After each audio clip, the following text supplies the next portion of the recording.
Hey everybody, I'll be right back.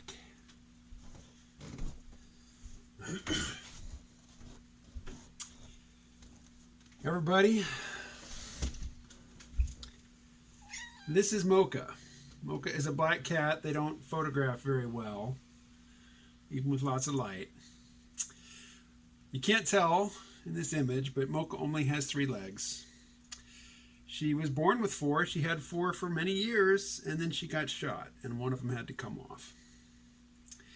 All right. I know. It's off-putting. There you go. So, today I caught a ride with a friend down to Brattleboro, Vermont, where I picked up my rental car. It is a Nissan Rogue Sport. It's new. Everything works. It's an automatic. What a joy. What a joy it was to drive. After, my usual ride, which is not even functional right now, is an old, 20-year-old stick shift Nissan Frontier 4-cylinder, and it's got a million problems, and I'm always compensating for its inadequacies as I'm driving. It is so great to just get into a new car that just works, and I can just drive it. What a joy. So I'll be spoiled for the next week, and then I take it back, and then I'm basically a pedestrian again with a truck to get rid of. But on the drive down, I was in the back seat, and it was my friend and his wife in the front seat, and in the back seat with me was their new puppy. It's, what is it? No Nut November. The young guys aren't supposed to be getting off to porn this month. Porn, I've certainly spent some time with it over the years. It has very little allure for me now, but my alternate video vice, I just got off of some, is I love to get on YouTube and watch the videos of the puppies and the kittens playing together, or dogs and cats. When I grew up, we always had dogs and cats in my family, and they were always not necessarily best buds, because I had a cat who, it was just a cultural thing. This is in the 80s, and my mother was from Arkansas and from the farm, and basically pet reproduction control took the form of a bullet.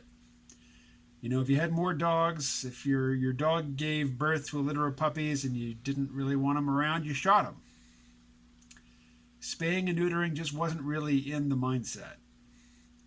So we had dogs and cats, but we didn't really get them spayed or neutered. And so we always had puppies and kittens around. And, we would get rid of them. Not kill them, but, find homes for them, give them away. But I had a cat. Her name was Kix. K-I-X, like the cereal. And she gave birth to litter after litter of kittens. At one point, she had 2 litters of kittens. We had 2 different age sets of kittens in the house at the same time. And I had a dog, a black German Shepherd mix named Bear. And he had 2 of his best friends in the whole world were cats who had been kittens when he was around. But the mother cat was a terror to him. Anyway, I didn't mean to get into all this. It's way too much biographical detail. But it was just great being in the back seat, because that puppy immediately just plopped himself down on my lap, put his head down on my leg, and he just took comfort in my presence, and I took comfort in his presence. And I mentioned to my friends as we're driving down, I've got a dog-sized hole in my life. I would very much love to have a dog. But Mocha, the cat you just saw, would not appreciate in the least me getting a dog. And she would not be buddies with that dog ever.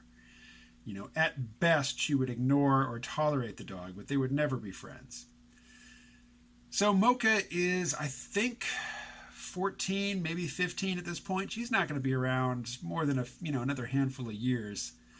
So I have resolved to put off the getting of the dog until Mocha has, lived her allotted span and moved on. And Mocha is dear to me for a couple of reasons. I mean, one, she's a cat. I've always had cats. I'm just, I love dogs. I'm not going to say I'm a cat person. I would love to have a dog. But cats are just so much easier. They're so much more self-sufficient. And another reason she is dear to me is that, when I was married and living with my family, she and her brother Boots, they were part of that family. And Boots is dead now. He got hit by a car. And Mocha is all that remains of that, domestic situation where I have no desire whatsoever to live again with the ex-wife, but I would, I'd like to see a lot more of my kids. I rented the car because I'm driving south to see my kids and also to do some business-related stuff down in Lancaster, Pennsylvania, to do with the comic. But someday I will have a dog. And I think a lot about the potential for using artificial intelligence to train a dog. I would like to get better at dog training. I mean, I don't have a dog to practice on right now, but part of dog training, if it's going to be strictly, positive reinforcement, no punishment, no coercion, just rewarding them when they do something that you like. The trick there is to be very attentive and to notice when they've done something you like and then give them that reward signal, like a click that signals they get a treat. Exactly when they do the thing that you want them to do on cue. And it's hard to do. And, if you had an AI that lived in the dog's collar and, was present with the dog always, provided location service to the dog, could hail an Uber on the dog's behalf to take it home if it got lost, that sort of thing. That would be an amazing asset in helping dogs and humans get along.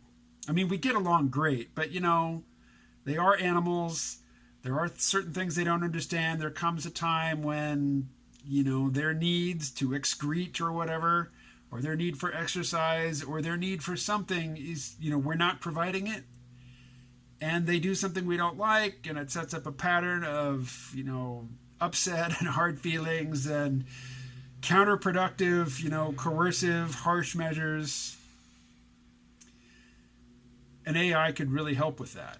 And, as I indicated, with the example of, hailing an Uber on behalf of the dog, a dog combined with an AI could form an entity that could get along in the world pretty well. I mean, they love humans.